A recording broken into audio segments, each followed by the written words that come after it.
Lord, alam kong lagi mo akong ilalayo sa masama. Panginoon, maraming salamat sa bagong araw na ito. Maraming salamat sa mga bagong pagpapala na ibibigay mo sa akin. Salamat sa mga ibinigay mo sa akin noong mga nakaraang mga araw. Salamat dahil alam kong patuloy mo akong aalagaan ngayong araw at sa mga susunod.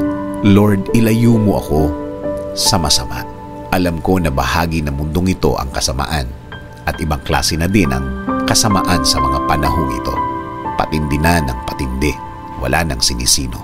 Lahat pwede itong maranasan. Lahat pwedeng mangyari, kanino man, sa araw-araw. Pero alam ko, Lord, na kapag ikaw ang kasama namin sa mundong ito, walang panama ang mga kasamaan. Kahit anong uri pa ng kasamaan yan. Alam naming kayang-kaya mong ipatigil at agad-agad na titigil at agad-agad na mawawala. Huwag niyo po hayaan ng mga taong nagbabalak ng masama sa akin na matuloy ang kanilang binabalak. Na matuloy ang kanilang gustong gawin sa akin at wasakin ang mga magagandang nangyayari sa akin ngayon. Marami po sila, Lord. Napakarami nila.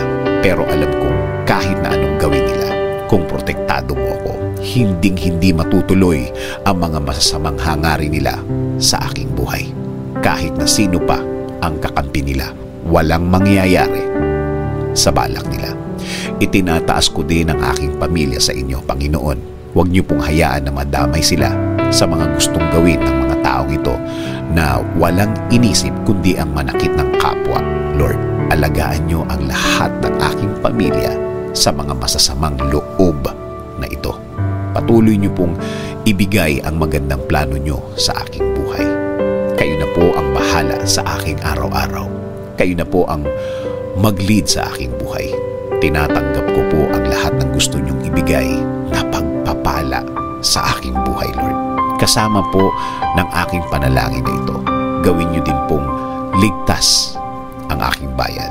Alam ko na kapag ang isang bayan ay may Diyos, protektado sa masama, alam po namin na kahit na anong problema ang nasa aming bansa ngayon, malalampasan namin ito.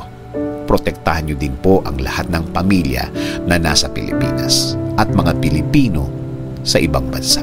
Patuloy niyo po silang ilid papunta sa tama at tahimik na buhay. Huwag niyo po silang pababayaan, Lord. Lord, salamat sa inyong blessings of protection.